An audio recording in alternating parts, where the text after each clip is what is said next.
सुखदेव भगवान ने राजा परीक्षित को भागवत सुनाई। तो भागवत में एक प्रसंग है, अभी मैं आपको सुनाऊंगा कि एक बार शुकताल में राजा परीक्षित को भागवत सुखदेव भगवान सुना रहे थे। तभी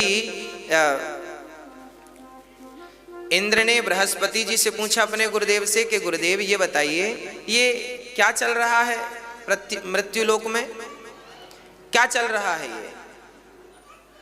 तो उन्होंने कहा कि ये भागवत चल रही है। भागवत चल रही है? हाँ। इंद्र बोले ये भागवत क्या होती है? तब बृहस्पति जी ने कहा इंद्र यदि कोई भागवत श्रवण कर ले तो उसकी 21 पीढ़ियां तर जाती हैं, स्वर्ग से भी श्रेष्ठ उसे भगवान का वैकुंठ धाम प्राप्त हो जाता है, गौलोक धाम भी प्राप्त हो जाता है भागवत से। इंद्र बोले राम राम, ये तो बड़े फायदे का सब्जेक्ट है। अच्छा, इंद्र को तो लालच बहुत रहती है कि हमें स्वर्ग से भी अच्छा क्या मिल जाए। तो इंद्र ने कहा ठीक है गुरुदेव, हम सुखदेव जी को लालच देते हैं, वो हमें यदि ये भागवत सुना देंगे तो हम उन्हें अमृत का कलश दे देंगे। क्योंकि राजा इंद्र को पता चल गया कि भागवत सुनने वाले को वैकुंठ मिलता है, और वैकुंठ तो हाँ किससे ज्यादा है भाई। देखो क्या होता है, जैसे राज्य सरकार होती है ना, फिर होती है केंद्र सरकार।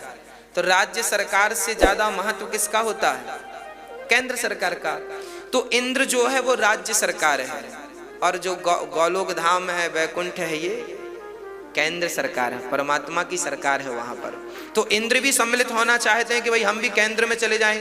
भाई राज्य का मंत्री जो होता है ना वो केंद्र में जाना चाहता है। हर राज्य के मंत्री की यही अभिलाषा है कि वो एक बार सांसद भवन में जावे और वहां पर अपना नाम दर्ज कराए।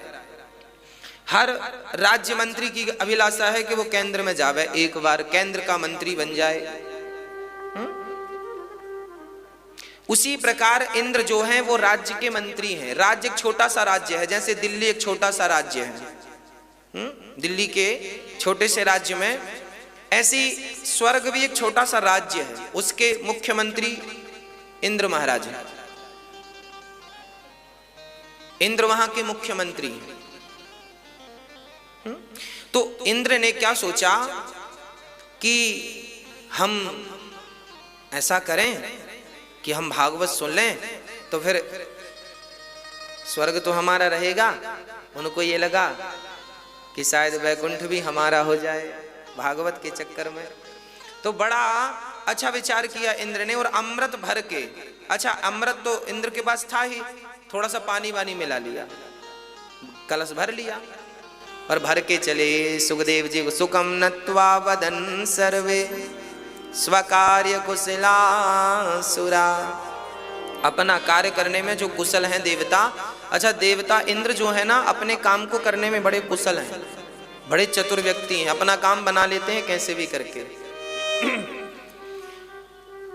अब चले सुखदेव जी को नमस्कार किया। सुखदेव जी नमस्कार, नमो नारायण, जय श्रीमन नारायण। सुखदेव जी बोले इंद्र राम राम जी, बैठो बैठो बैठो। कैसे आगमन हुआ?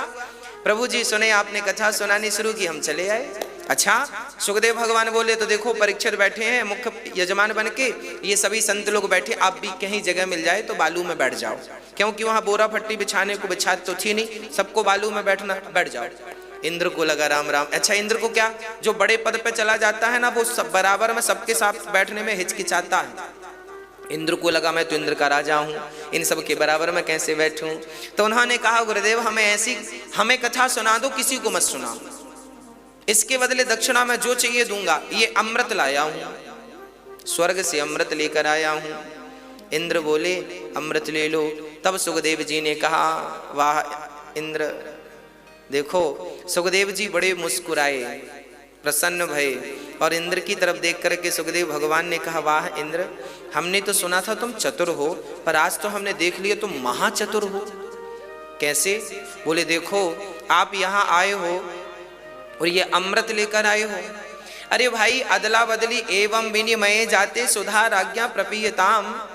अदला बदली भी वहां होती है जहां वस्तु एक सी होती है, एक सी कीमत की, है ना। अब आपके पास है हीरा, और हमारे पास है कांच का टुकड़ा, तो हम आपसे कहें साहब अपना हीरा हमें दे दो, कांच का टुकड़ा हमसे ले लो। तो क्या ऐसी अदला बदली होती है क्या? अब किसी के पास अल्टो है गाड़ी और किसी के पास BMW है, तो कहे भाई अल्टा पल्टी कर लो, तो हमारी तुम ले लो, तुम्हारी तो कैसे भाई, बराबर की होती तो ले भी लेते। अदला बदली बराबर की। एवं विनिमय जाते सुधाराज्ञा प्रपीयताम। क्या करें बराबर की? क्वा सुधा क्व कथा लोके क्व कांचः क्व मणिर्महान ब्रह्मरातो विचार्यैवं तदा देवांज हास हा हा हा। सुखदेव भगवान को हंसी आ गई, हंस पड़े सुखदेव भगवान। क्यों? सुखदेव जी को हंसी आ गई इंद्र की मूर्खता पर। कितना मूर्ख व्यक्ति, इसको कौन बना दिया इंद्र का राजा? देव इंद्र, स्वर्ग का राजा किसने बना दिया इसे? बड़ा मूर्ख व्यक्ति है। अच्छा क्यों मूर्ख है इंद्र? इंद्र तो बड़े विद्वान है। बोले ये मूर्ख इसलिए है क्योंकि भागवत के बदले ये तुच्छ सा अमृत देना चाहता है। अरे स्वर्ग के अमृत की भी कोई वैल्यू नहीं है। स्वर्ग का अमृत फीका है इसके सामने।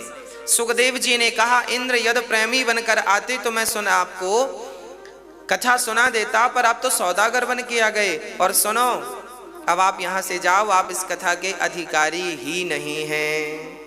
इंद्र को बड़ा बुरा लगा, राम राम सारी समाज में मेरा अपमान कर दिया, मेरी तो बड़ी इमेज है, मैं तो बड़ा पावरफुल व्यक्ति महाराज जी की श्रीमुख से भागवत कथा के लिए आज सब्सक्राइब कीजिए आनंद का दास चैनल। व्यक्ति हूं, पर यहाँ तो मेरी बिल्कुल बेइज्जती हो गई। इंद्र को बड़ा बुरा लगा। अब क्या करें क्या करें, माथा पीटने लगे, चले गए इंद्र। कहने का तात्पर्य यह है कि सुखदेव जी ने ये भागवत की कथा इंद्र को इसलिए नहीं सुनाई क्योंकि इंद्र इसके अधिकारी नहीं है, क्योंकि इंद्र योगी नहीं है। स्वर्ग में रहने वाला व्यक्ति क्या करता है? सुरा और सुंदरी, वहां तो आराम से सुरा पियो और सुंदरियां हैं, अप्सराएं हैं, उनके संग रमण करो। तो जो भोगों में मन लगाए बैठे हैं, इंद्र का मन कोई अच्छा थोड़ी है। इंद्र का मन अच्छा होता तो ये इंद्र अहिल्या के पास क्यों आते? स्वर्ग के राजा भी मृत्यु लोक की स्त्री पर मोहित हो गए और अहिल्या के पास आ गए कि ये महिला बड़ी सुंदर है। अब देखो जो स्वर्ग का राजा महिलाओं पर लट्टू हो जाए, ये लट्टू लोग, स्त्री लंपट लोग थोड़ी इस कथा के अधिकारी हैं। तब सुखदेव जी ने कहा ना इंद्र आप इस कथा के अधिकारी नहीं हैं। याद रखना भक्तों, हृदय में काम को रखकर यदि भागवत सुनी जाए तो उस भागवत का कोई अर्थ नहीं है, और हृदय में राम को रख के भागवत सुनी जाए तो वो भागवत फलदायी